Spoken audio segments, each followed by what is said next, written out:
Merekam Business and Inspiration. Selamat malam, smart listeners. Maria Delsa kembali menemani malam hari Anda, di mana ini adalah H-1 ya, menuju Hari Raya Idul Fitri 2024. Semoga tetap semangat atau saat ini Anda yang sedang dalam perjalanan atau sudah berkumpul dengan keluarga. Salam hangat untuk keluarga Anda, semoga bahagia dan juga sehat selalu. Sambil Maria Delsa dan juga malam hari ini menemani Anda 1 jam ke depan dalam Smart Motivation tentunya bersama dengan founder and master teacher of TML, Theocentric Motivation and Leadership, NLP Licensed Practitioner and Sales Warrior Trainer. Selamat malam, Pak Eloy Zaluko.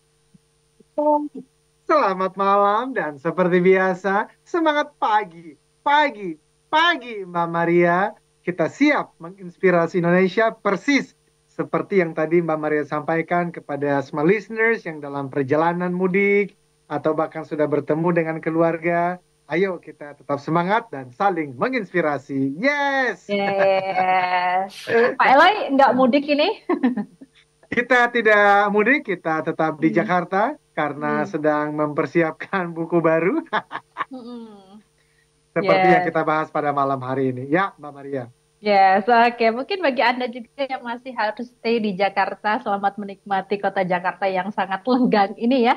Sambil kita temani malam hari ini dalam Smart Motivation, tentunya pembahasan terbaru kita malam hari ini sangat menarik dan juga penting untuk bisa Anda simak baik-baik lewat live YouTube Smart FM atau bisa juga bergabung di 0812 11 12 959 karena untuk meraih hasil 10 kali lebih baik dalam sebuah pekerjaan ataupun bisnis dan juga keluarga Anda pastinya begitu ya. Materi atau topik malam hari ini mungkin akan sangat berarti untuk Anda. So, Pak Eloy akan bridging terlebih dahulu. Kenapa sih topik malam hari ini begitu penting? Silahkan Pak Eloy. Yes, Mbak Maria, syukur Alhamdulillah kita sudah selesai dengan series 32 bab Hmm. pembahasan leadership habits and culture transformation. Hmm. Dan bagi seorang penulis, kerjanya adalah menulis. Dan Hmm. saya sedang mempersiapkan tulisan yang baru dan mohon support doa dari semua listeners. Salah satu yang paling dekat di hati saya beberapa tahun terakhir adalah habits, yaitu kebiasaan. Dan pada buku terbaru yang lalu saya juga sudah membahas 7 bab mengenai kebiasaan, Hmm. yaitu leadership habits. Tetapi semakin saya mempelajarinya, semakin saya mengobservasi apa yang ada di dalam dunia kerja dan keseharian, termasuk diri saya sendiri, keluarga, anak-anak, dan teman-teman sekitar, saya semakin terobsesi pada kebiasaan ini. Hmm. Dan kita akan membahasnya dari sisi neuroscience, yang mana neuroscience itu adalah ilmu saraf yang Hmm. mempelajari cara kerja otak. Dan small listeners, coba kalau saya bertanya pertanyaan sederhana ini ya, Hmm. mengapa seseorang melakukan apa yang dia lakukan secara berulang? Entah itu rajin berolahraga atau sebaliknya malas berolahraga. Apakah itu jujur adanya atau justru perilaku yang terus-menerus melakukan kebohongan, penipuan? Pertanyaannya, Hmm. mengapa seseorang melakukan apa yang dia lakukan secara berulang? Jawabannya jelas, Mbak Maria, Hmm. habit, habit, kebiasaan. Nah, kebiasaan itu kemudian apa? Tentu semua orang bisa menjawab, kebiasaan adalah perilaku yang berulang secara teratur, namun perhatikan kalimat berikutnya, Hmm. tanpa pemikiran sadar. Tanpa pemikiran sadar. Nah, inilah nanti yang kita bahas di dalam ilmu neuroscience ini, yaitu pemikiran sadar dan Hmm. juga pemikiran tidak sadar. Dan kenapa ini kemudian saya betul-betul terobsesi? Karena Mbak Maria, saya memperhatikan kehidupan saya sendiri dan ribuan orang di ratusan perusahaan yang kami bantu sejak tahun 2005 melalui seminar, training, coaching, consulting, bahwa ternyata betul kualitas kerja seseorang, bahkan kualitas kepemimpinan seseorang merupakan cerminan langsung dari kualitas kebiasaan hariannya, Mbak Maria. Artinya, kalau kualitas hidup seseorang, entah itu dia sebagai seorang karyawan, atau dia sebagai seorang manajer, atau dia sebagai seorang CEO, pemilik usaha, atau ibu rumah tangga, atau sebagai seorang pelajar, kalau kualitasnya, hasilnya, results-nya, performanya mau diubah menjadi 2 kali, 3 kali, 5 kali, bahkan 10 kali lebih baik, saya kok semakin terconvince bahwa pintunya adalah ubah kebiasaan harian nih. Dan itu ternyata dibuktikan oleh orang bernama Aristotle. Beliau pernah mengatakan kalimat yang menurut saya patut untuk dihafal oleh para smart listeners dan sahabat TML dimanapun berada. Kalimatnya begini. Kita adalah apa yang kita lakukan berulang kali. Karena itu, keunggulan atau kualitas atau excellence performa kita bukan hasil dari sebuah tindakan, tetapi hasil dari kebiasaan. Nah, terakhir sebelum saya serahkan kembali ke Mbak Maria, ternyata dari hasil-hasil studi, referensi, research yang dilakukan oleh para ahli, itu bisa sampai 88%, bahkan 95%, kita ini setiap hari didorong oleh kebiasaan bawah sadar. Kebiasaan, yaitu hal-hal yang tidak kita sadari. Nah, kalau kita tidak sadari, bagaimana kita bisa mengubahnya? Nah, neuroscience, ilmu yang mempelajari cara kerja otak inilah yang kemudian akan banyak membantu kita. Itu kenapa kemudian kita mengambil topik besarnya, The Neuroscience of Habits, yang kita akan bahas topik kecilnya setiap Senin malam, yang mana itu nanti bisa menjadi bab-bab di dalam pembahasan buku yang akan datang. Demikian, Mbak Maria. Yes, ini menarik sekali Pak Lai, karena beberapa saat lalu di sosial media ini viral salah satu pegawai BUMN ini melakukan mungkin habit yang tidak secara sengaja dilakukan gitu. Dia melakukan parkir di pinggir jalan, kemudian melakukan sebuah tindakan yang terekam, ternyata tindakan itu tidak baik gitu. Akhirnya dia harus kehilangan pekerjaannya. Nah, nanti kita bahas ya, seberapa dampak besar kebiasaan dan juga ilmu neuroscience ini terhadap mungkin pekerjaan Anda atau cara kepemimpinan Anda. Kita akan kembali lagi dalam Smart Motivation.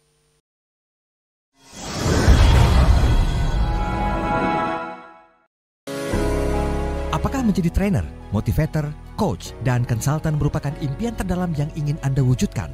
Eloy Zaluhu, founder and master teacher of TML, Theocentric Motivation and Leadership, kembali memberikan kesempatan kepada 25 orang terpilih menjadi Certified Theocentric Motivator Batch 7 tahun 2024. Jadilah Theocentric Motivator and Sales Trainer dengan konsep pelatihan yang menggabungkan pemahaman spiritual dengan ilmu motivasi, neuroscience, dan strategi penjualan yang tepat.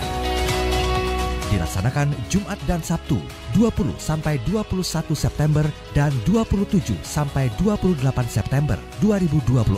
Dapatkan potongan hingga 50% dari investasi normal. Segera daftarkan diri Anda di 0813 983 98127. Kesempatan terbatas. Be the next certified Theocentric Motivator.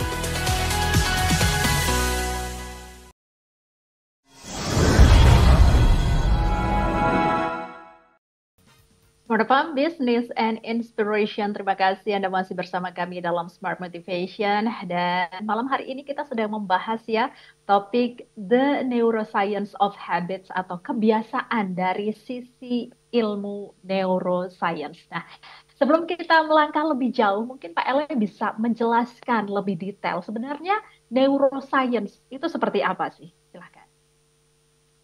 Terima kasih Mbak Maria. Yes, neuroscience seperti tadi juga sempat saya mention, Hmm. ini tentang ilmu saraf ya, mempelajari cara kerja otak. Simpelnya, sederhananya, sebuah ilmu yang mempelajari cara kerja otak. Dan ini menarik sekali Hmm. karena yang membedakan kita dengan binatang adalah sebagian besar dari otak kita ini.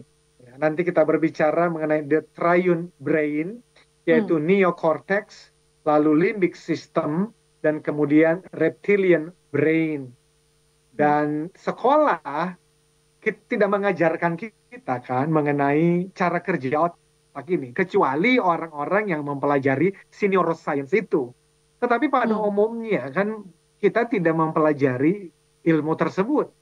Padahal tadi saya sampaikan bahwa kualitas kehidupan kita sehari-hari itu sangat dipengaruhi oleh kebiasaan, dan kebiasaan itu sangat berhubungan dengan cara kerja otak kita. Termasuk tadi sebelum kita break, Mbak Maria berbicara mengenai seseorang yang hari ini sedang viral itu, dan juga saya mengikuti apa yang terjadi dan disayangkan sekali, ya kan?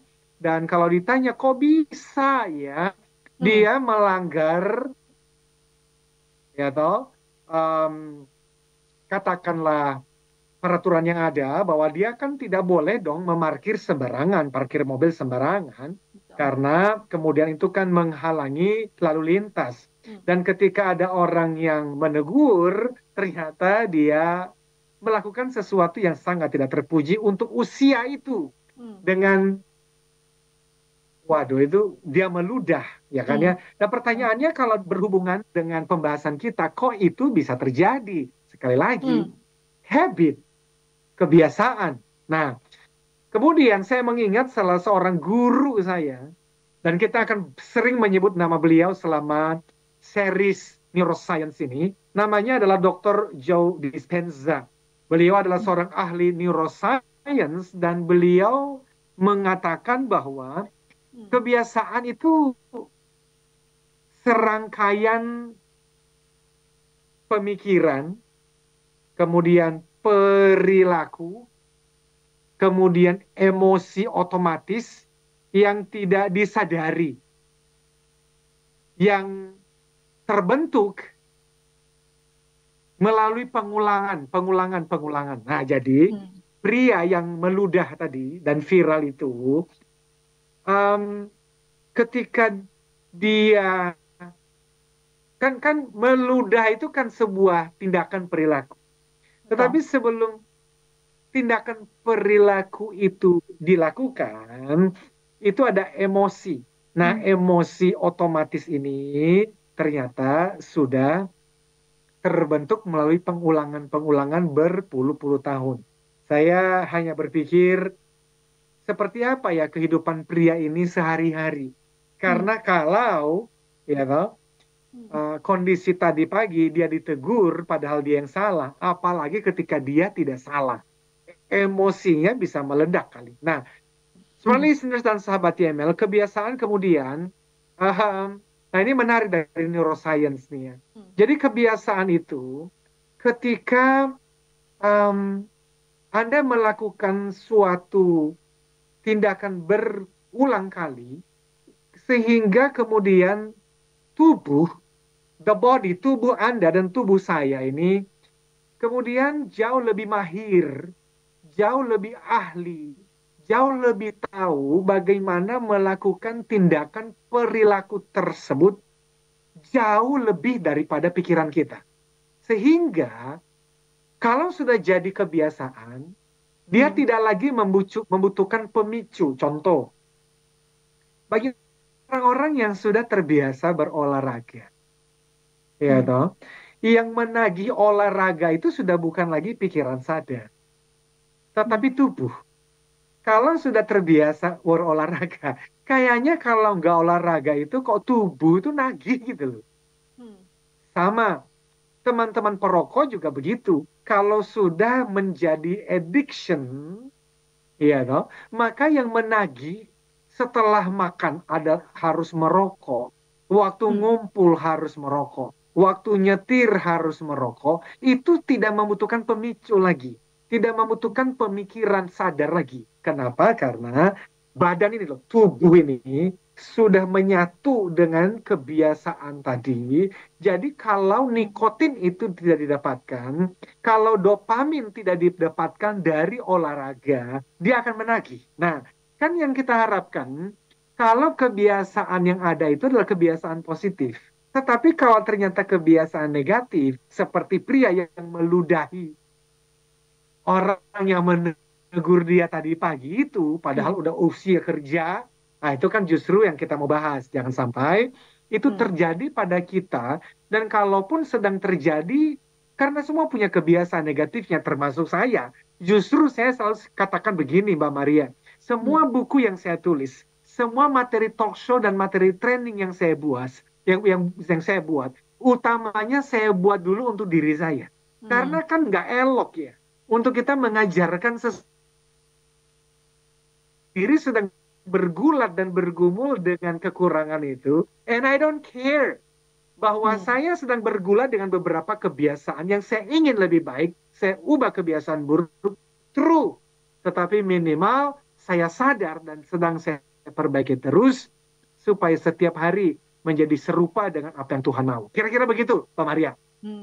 Yes, oke. Ada istilah Jawa itu Halo? mengatakan, ya Pak Eloy, masih terdengar suara saya? Halo? Yes, Pak Eloy, suara saya apakah terdengar? Siap, silakan. Yes.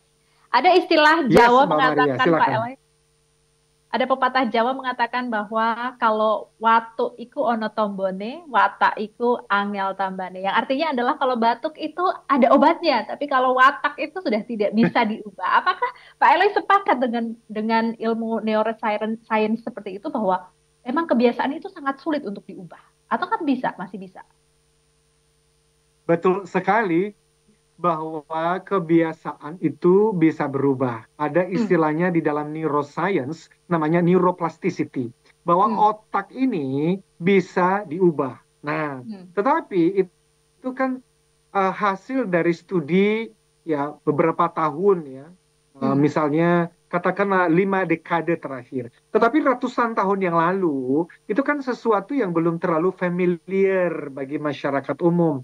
Sehingga ada yang mengatakan kalau sudah wataknya, ya sudah, nggak mungkin bisa berubah. Nah, kata nggak mungkin ini yang kemudian direvisi oleh neuroscience. Bahwa ada kok kemungkinannya. Walaupun ya butuh kerja keras dan lebih daripada itu ada metode-metodenya. Nah, itulah yang kita mau pelajarin selama topik ini kita bahas. Seperti itu, Mbak Maria. Yes, oke. Sebelum kita melangkah ke metode-metodenya, Pak Eloy, bisa dijelaskan, tadi Pak Eloy sempat mention bahwa ada 3 bagian otak yang memungkinkan kita beralih dari berpikir atau thinking ke melakukan, doing, ke kebiasaan. Tadi ada 3, mungkin bisa didetailkan satu-satu, Pak Eloy. Silahkan. Absolutely. Yes. Ada 3 bagian otak. Ya. Otak yang pertama kita sebut sebagai neokortex. Neokortex. Dan ini pun istilahnya juga bisa berbeda-beda.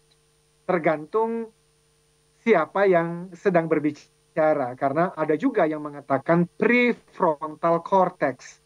Walaupun kalau kita belajar detail, prefrontal cortex itu sebenarnya bagian dari neokortex. Ada juga yang mengatakan cerebral cortex dan seterusnya. Ini adalah, neokortex itu mudahnya adalah tentang the thinking mind.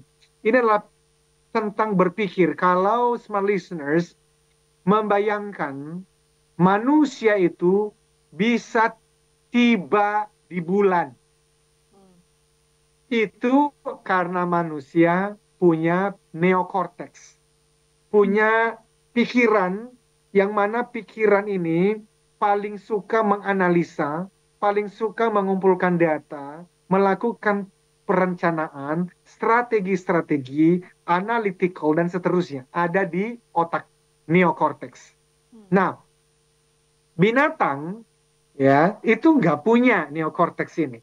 Manusia yang punya ini. Makanya kalau para neuroscience yang ateis, yang tidak percaya pada Tuhan yang pencipta dan pemelihara alam semesta, maka mereka biasanya mengatakan neokortex itu adalah otak terbaru, otak yang berkembang paling baru. Sementara nanti ada otak reptilian brain, itu adalah otak yang paling tua. Loh, kenapa mereka mengatakan itu? Karena reptilian brain itu adalah otak yang kemudian membuat nenek moyang kita itu tidak punah. Maksudnya, lah dulu kan nenek moyang kita ya ribuan tahun yang lalu kan tinggalnya di hutan-hutan, di gua-gua yang kemudian bertemu dengan binatang buas. Pertanyaannya, kenapa ya kakek nenek moyang kita ribuan tahun yang lalu itu nggak habis dimakan oleh binatang buas? Alasannya karena manusia punya reptilian brain. Reptilian brain, reptil itu berarti otak reptil, instinctual, survival, di dalamnya hanya ada dua senjata. Yang pertama adalah fight atau flight.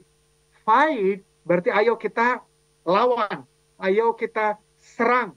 Kalau ada binatang buas, apapun peralatan yang ada di tangan kita, kita lawan. Karena kita mau survive, kita mau menyelamatkan diri. Itu fight. Atau flight, kita melarikan diri. Ketika Mbak Maria ya melihat seseorang lagi menyeberang di jalan raya dan kemudian ada klakson bunyi keras sekali dan dia kemudian langsung loncat menyelamatkan diri. Yang bekerja saat itu adalah reptil, otak reptilnya, otak reptilnya. Nah, jadi tadi saya sudah sampaikan ada neokortex yang memastikan manusia itu bisa kemudian bisa ke bulan, bisa menemukan teknologi-teknologi yang saat ini bisa kita nikmatin. Termasuk kita bisa bertemu dengan Zoom seperti ini adalah hasil pemikiran neokorteksnya manusia. Nah, yang paling awal seperti tadi saya sebutkan, itu reptil. Di tengah-tengahnya adalah disebut dengan limbic system atau limbic brain. Nah, limbic brain itu tentang emosi, tentang feeling.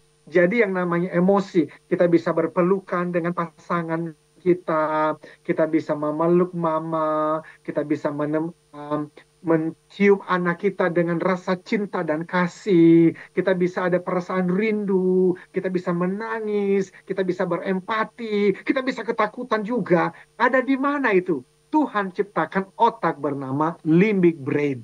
Nah, nanti bagaimana ketiga otak ini kemudian berhubungan dengan kebiasaan. Nah, itu kita akan bahas satu persatu selama series ini. Demikian, Mbak Maria. Yes, Oke, kita akan jeda break dulu, listeners. So, untuk Anda yang mau bergabung bersama kami, boleh. Kami nantikan Anda di live YouTube Smart FM atau bisa join di 0812 11 12 959. Smart Motivation, segera kembali. The spirit of sales warrior, customer-centric selling, and powerful closing techniques sangat menentukan kesuksesan penjualan di tengah era disrupsi dan persaingan yang semakin menggila. Saatnya Anda dan tim penjualan dilatih menjadi sales warrior selama 55 jam non-stop untuk mencapai hasil 10 kali lebih banyak. Segera daftarkan diri Anda dan tim penjualan dalam pelatihan khusus Sales Warrior Military Camp batch ke-19 bersama Eloy Zaluhu dan tim. Kamis sampai dengan Sabtu, 16 sampai dengan 18 Mei 2024, 55 jam non-stop di Jakarta dan hutan Jawa Barat. Informasi dan pendaftaran hubungi Capstone Asia Servitama di 0813 857 85704. Sales Warrior, lampaui batasmu, beri solusimu, raih targetmu.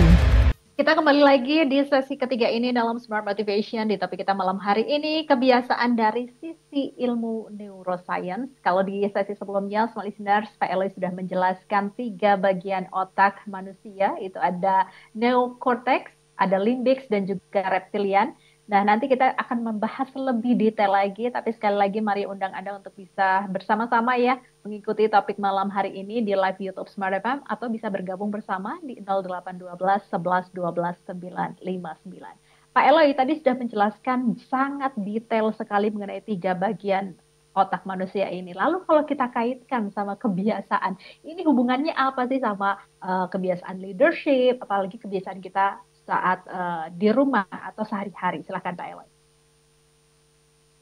Thank you, Mbak Maria. Sederhananya begini, yang paling umum dipahami di dalam buku-buku motivasi, di dalam training-training motivasi, itu berbicara mengenai pikiran sadar dan pikiran bawah sadar. Dan tadi di awal sudah saya sampaikan, studi yang dilakukan oleh para ahli, termasuk misalnya Wendy Wood yang menulis buku berjudul Good Habits, Bad Habits, mengatakan bahwa 43 sampai 88% kita ini setiap hari berpikir, bertindak, bahkan mengambil keputusan itu karena kebiasaan. Artinya kita tidak sadarin, ada di pikiran bawah sadar. Joe Dispenza bahkan mengatakan kalau kita sudah usia 35 tahun ke atas, maka 95% keseharian kita sebenarnya kita nggak sadar. Kenapa? Karena sudah jadi kebiasaan. Orang-orang seperti misalnya ahli lain ya, Anthony de Mello menuliskan buku yang sangat terkenal yang berjudul Awareness, juga mengatakan bahwa manusia itu pada dasarnya itu sleepwalking. Sleepwalking itu berarti berjalan dalam tidur. Loh kok bisa? Orang-orang berpikir bahwa saya itu memilih kok apa yang saya katakan, apa yang saya lakukan setiap hari. Padahal sebetulnya tidak. Apa yang dilakukan setiap hari 95% sama seperti hari kemarin. Bahkan ya ada ahli-ahli kapan-kapan kalau memungkinkan kita bahas, walaupun saya tidak setuju. Tetapi bahkan sampai pada kesimpulan yang mengatakan bahwa sebetulnya kita tuh nggak punya free will. Sebenarnya kita itu tidak punya kebebasan. Kenapa? Karena kita itu 100% diarahkan oleh apa yang tidak kita sadari. So, kalau Mbak Maria bertanya, dan apa hubungan antara the triune brain, pikiran otak tadi neocortex, kemudian limbik dan reptil itu, apa hubungannya dengan kebiasaan? Dan saya sampaikan melalui sebuah cerita. Oke? Semua listeners dan sahabat TML. Otak neocortex itu senangnya adalah berpikir. Kalau Anda sekarang sedang mendengarkan kami, entah di mobil atau di rumah, atau mendengarkan rekaman ini, Anda lagi menggunakan otak neocortex Anda. Oke? Now, katakanlah ada seorang pria yang sedang membaca sebuah buku atau mendengarkan sebuah rekaman video, sebuah khotbah, sebuah seminar, ya, yang judulnya adalah mengampuni atau memaafkan dan mencintai tanpa syarat. Nah, ini saya belajar pertama kali mengenai kisah ini dari Joe Dispenza juga. Beliau katakanlah tadi ada seorang pria itu yang sedang membaca buku atau mendengarkan video YouTube, judulnya adalah memaafkan dan mencintai tanpa syarat. Pertanyaannya Mbak Maria, ketika pria ini membaca buku tersebut di YouTube, dia menggunakan otak yang mana ketika lagi membaca dan mendengarkan video itu? Jawabannya adalah otak neocortex. Oke, now nanti silakan semua listeners bisa mencari di YouTube karena ini banyak sekali video-video yang menjelaskan apa yang terjadi di dalam otak manusia ketika otak itu lagi kerja. Jadi ada yang namanya adalah neuron-neuron ini itu kemudian saling menyambung, Mbak Maria. Ada sel-sel yang kemudian saling bersambung dan saling mengirimkan informasi. Di dalam yang namanya neuroscience ada satu presuposisi atau semacam keyakinan diulang berpuluh-puluh kali, bahkan berpuluh-puluh tahun. Semakin sering diulang, maka neuron-neuron ini semakin tebal. Dan kalau dia sudah semakin tebal, semakin sulit untuk digoyang, semakin sulit untuk diubah. Nah, si pria tadi yang sedang membaca mengenai buku berjudul Memaafkan dan Mengasihi Tanpa Syarat, waduh, dia tuh senang sekali dengan bacaan tersebut, Mbak Maria, sampai kemudian dia membaca 2 kali. Tetapi, dia itu penasaran, dia bahkan sampai membaca 3 kali buku tersebut. Dan bahkan, waktu dia lagi driving ke kantor, dia kan nggak bisa membaca, dia mendengarkan rangkumannya yang ada di YouTube channel tertentu, dia dengarkan ke kantor. Apa yang terjadi? Saraf-saraf di dalam otaknya itu kan semakin menebal.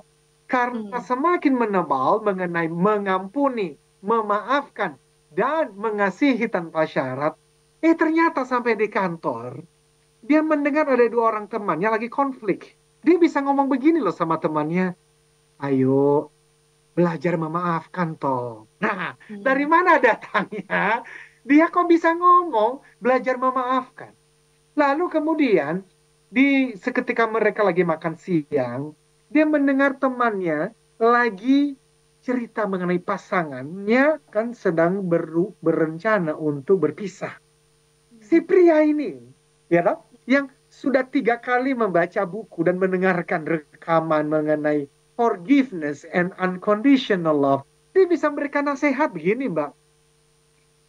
Ya, sebenarnya keluarga itu kan Tuhan maksudkan untuk kita menjadi orang-orang yang bertumbuh, menjadi manusia yang lebih baik.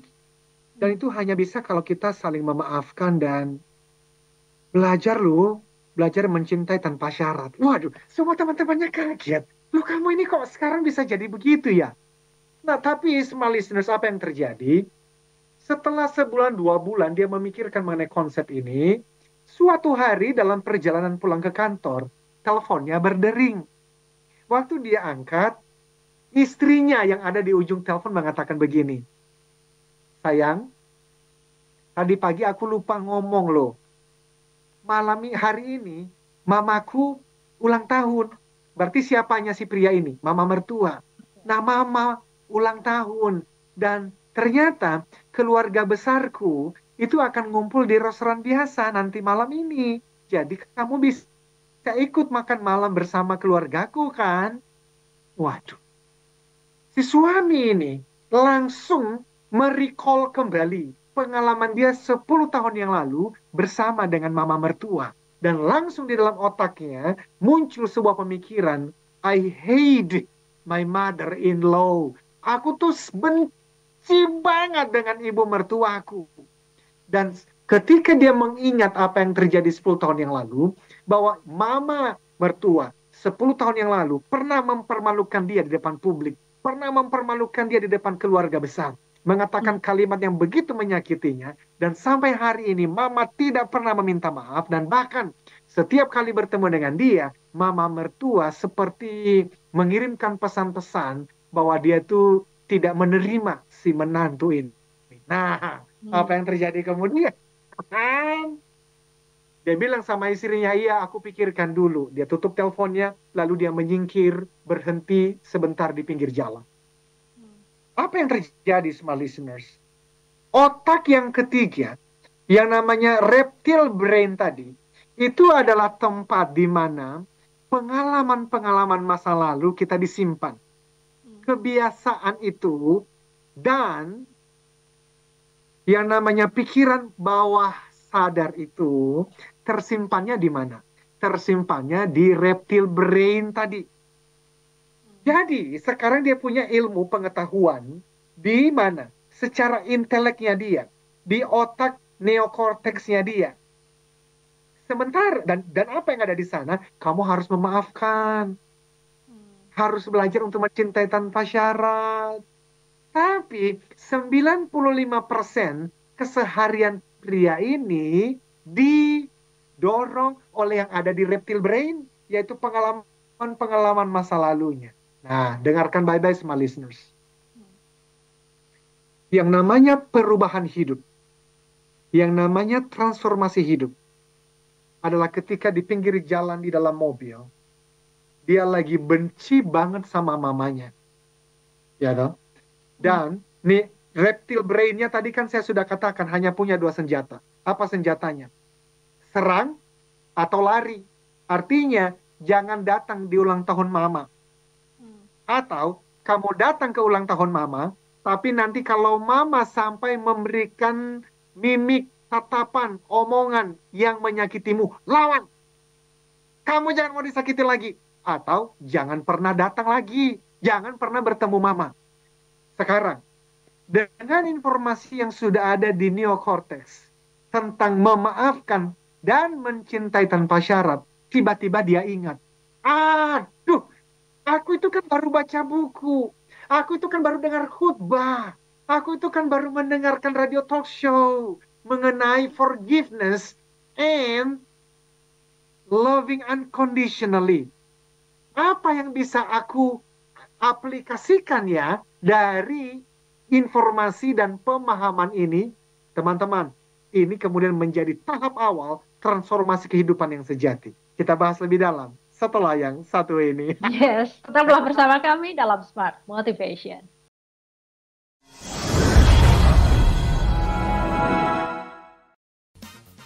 Sesi terakhir dalam Smart Motivation bersama dengan Pak Eloy Zaluku, sebuah ilustrasi cerita yang sangat menarik begitu ya, yang tadi sebelum jeda break Pak Eloy sampaikan kepada kita, dan semoga ini juga bisa menjadi sebuah gambaran untuk Anda ya, sehingga tadi kita semakin agak, kalau Maria sendiri agak bingung nih, karena kan kita sudah mendapatkan insight baru dari sebuah kebiasaan yang ditangkap oleh neurokorteks, otak neurokorteks kita. Kemudian tapi ada sebuah kebimbangan ketika kita harus dipilihkan begitu ya, dengan hal-hal yang sudah tertanam di alam bawah sadar kita. Nah, ini merupakan tadi kalau kata Pak Eloy bahwa ini adalah tahap awal kita untuk menentukan bagaimana kita bertransformasi berikutnya. Silahkan Pak Eloy dilanjutkan.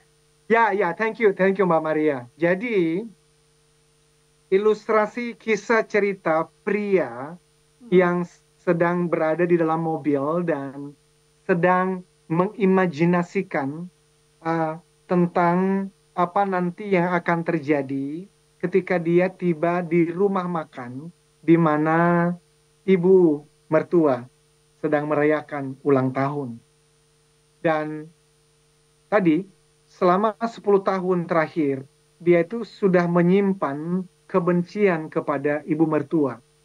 Dan setiap kali ibu mertua, memori itu terus diulang. Jadi bisa dibayangkan, neuron-neuron atau memori saraf tentang kebencian pada mama itu sudah tebal sekali.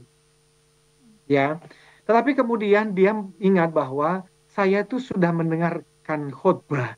Saya itu sudah mendengarkan radio talk show. Saya itu sudah membaca buku TML. Saya mendengarkan The Neuroscience of Habits. Saya membaca buku Forgiveness and Unconditional Love. Lalu nih, dia ingin mengaplikasikan ilmu tersebut. Ini disebut dengan metacognition dalam ilmu neuroscience. Metacognition itu artinya apa? Dia mulai mengobservasi apa yang dia pikirkan, dia mulai mengobservasi apa yang dia rasakan, dan dia mulai mengobservasi apa yang dia lakukan. Di sini transformasi mulai terjadi. Nah, small listeners, bayangkan ya, tadi di kantor, dia tuh bisa memberikan nasihat loh ke teman-temannya. Kamu tuh harus belajar memaafkan. Ya toh? Dia bisa menasihati temannya yang mau berpisah. Kamu tuh mesti belajar untuk mencintai tanpa syarat. Tapi teman-teman, informasi dan nasihat itu ada di otak bagian yang mana? Ada di otak neokortex. Belum menjadi pengalaman. Dia hanya menjadi pengalaman ketika kemudian dia sampai pada moment of truth. Ada satu momen di mana dia sedang menghadapi satu kondisi situasi yang mana kondisi situasi itu sedang menantang dia untuk mempraktikkan ilmu yang sudah dia pelajarin dari buku tersebut. Jadi, smart listeners, kalau Anda mendengar radio talk show setiap hari di Smart FM, tetapi Anda itu tidak pernah ada kerinduan untuk mempraktikannya, maka Anda bisa punya begitu banyak ilmu, tetapi ilmu itu belum jadi pengalaman. Ilmu itu adanya di mana? Ilmu itu adanya di neokortex. Pantas. Ilmunya banyak, tapi perilakunya nggak berubah. Pinter sih. Waduh, itu bisa hafal. Ayat-ayat kita bisa hafal, teman-teman. Tapi ayat-ayat itu, ayat-ayat kitab suci itu tidak mengubahkan hidup kita. Yang nipu mah nipu aja. Selingkuh mah tambah jadi aja. Why? Padahal setiap kali ibadah dia datang loh. Dia bahkan bisa mengajarkan ayat-ayat itu. Kok bisa? Neuroscience menjelaskannya. Apa itu? Ilmu yang diajarkan tadi adanya di neokortex. Belum berpindah ke pikiran bawah sadar. Kalau mau dipindahkan ke pikiran bawah sadar, ada satu jembatan. Namanya adalah praktik. Nah, ketika kemudian si pria ini memutuskan, oke, aku memutuskan. Aku mau mempraktikkan tentang memaafkan. Aku akan memaafkan mama mertuaku. Karena dia ingat, di dalam buku yang dia baca, di dalam radio talk show yang dia dengarkan, di dalam khutbah yang dia dengarkan, itu sudah menjelaskan bahwa ternyata ketika kamu memaafkan orang lain, kamu itu berbaik hati itu utamanya ke kamu loh. Kenapa? Karena kamu tuh melepaskan dirimu dari luka batin yang bertahun-tahun. Ya toh? Dan orang yang paling kuat di dunia itu adalah orang yang berani memaafkan. Oh, ada yang bilang aku kuat. Apalagi kalau dia punya theocentric. Artinya apa? Dia percaya pada Tuhan. Dan bahwa roh Tuhan itu ada di dalam dirinya untuk menolong dia. Maka kemudian dia berdoa, Tuhan tolong aku. Tuhan, aku mau memaafkan mama mertua. Aku mau mengasihi dia tanpa syarat. Seperti Tuhan juga sudah mengasihi aku tanpa syarat. Dengan pertolongan Tuhan dan dengan niat kerja keras, bisa-bisa, pasti bisa. Sekarang dia menyetir menuju rumah makan. Dengarkan baik-baik sama listeners. Sampai di rumah makan itu dia keluar dari mobil. Waktu dia masuk ke dalam restoran, metacognition tadi, dia mulai mengobservasi cara jalannya, dia observasi. Cara ngomongnya kepada mama mertua diobservasi. Ketika mama mertua sedang melihat pada dirinya, biasanya dia cemberut, biasanya dia buang muka, dan saraf itu sudah terbentuk selama puluhan tahun. Kali ini dia memodifikasi tindakannya. Kenapa? Karena pikirannya sudah dimodifikasi. Apa modifikasi pikiran? Memaafkan dan belajar mencintai tanpa syarat. Sekarang action, tindakannya, perilakunya dimodifikasi. Dengan cara apa? Ketika mama melihat dia begitu aware. Nah, ini kata kuncinya nih Mbak Maria. Awareness, mindfulness, awareness. Dia sadar sekali. Dia mengobservasi senyumannya. Jadi ketika mama melihat dia senyum. Padahal selama ini dia cemberut dan dia buang muka. Sekarang dia sedang memberikan senyuman kepada mama. Nah, perhatikan. Di dalam otak kita, Tuhan berikan sel-sel yang luar biasa dahsyat. Teman-teman dengan mudah cari di YouTube. Bagaimana yang ketika otak mulai bekerja dan kemudian mulai diaplikasikan, otak itu mulai nyambungin tentang memaafkan. Itu neuronnya mulai nyambung dan mulai menebal di dalam otak kita. Dan ketika kebencian kepada mama itu didorong oleh neuron yang baru bernama memaafkan, maka biasanya kalau seminar itu saya munculkan ada videonya. Itu seperti saraf-saraf itu, akar-akarnya seperti keropos jadi dan kemudian satu persatu tercabut. Inilah artinya Mbak Maria, manusia lama itu berubah menjadi manusia yang baru. Manusia kedagingan itu, yang kerjanya melawan Tuhan, sekarang adalah muncul manusia baru, yaitu manusia roh. Kok bisa? Ternyata, kalau saya menyambungkannya dengan ilmu TML, Theocentric Motivation and Leadership, neuroscience, itu membantu manusia menjadi semakin mengenal Tuhannya dan semakin hidup seperti yang Tuhan mau. Jadi teman-teman, kembali kepada pria tadi, namanya metacognition. Dia mengobservasi apa yang dia pikirkan. Aku benci mama. Aduh enggak, aku tidak mau benci mama mertua. Tuhan, saya mau mengaplikasikan. Saya mau mempraktikkan yang namanya memaafkan ini. Tetapi ingat ya, dari mana datangnya keinginan untuk mempraktekkan itu? Datangnya dari informasi dan referensi yang sudah ada di otak neokorteks. Yang dia baca bukunya bukan cuma sekali, 2 kali, melainkan 3 kali. Dia mendengarkan berulang-ulang. Jadi generasi yang cuma sekedar mengikuti status Instagram, hanya mengikuti 1 menit dari TikTok, nggak akan mungkin mendapatkan ini.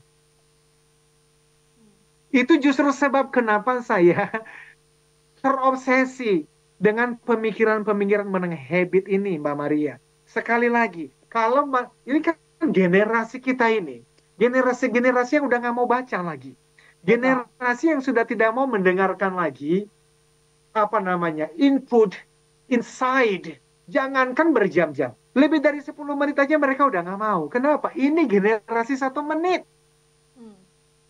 Dan ini berbahaya, Mbak Maria. Ini berbahaya. Karena itu ya kita tidak boleh berhenti.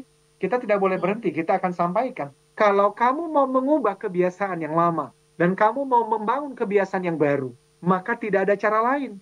Harus melalui satu jembatan namanya metacognition. Kamu mulai mengobservasi dirimu sendiri. Di dalam training-training biasanya saya mengatakan begini. Saya menggunakan istilah 1 minute challenge.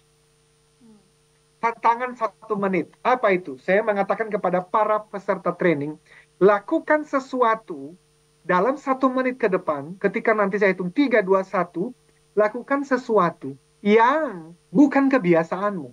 Karena kalau kita ikut training kan Mbak, namanya kita posisi duduk saja, itu tanpa sadar loh. Ada yang duduk tuh berjam-jam begini.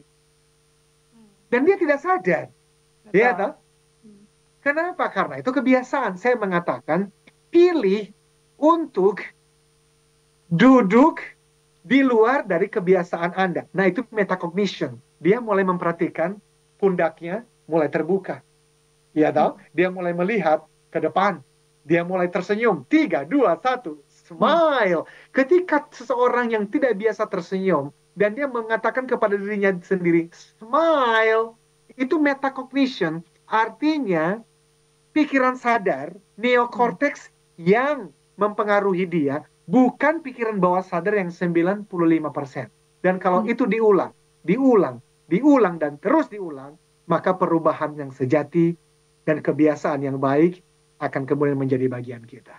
Demikian Mbak Maria.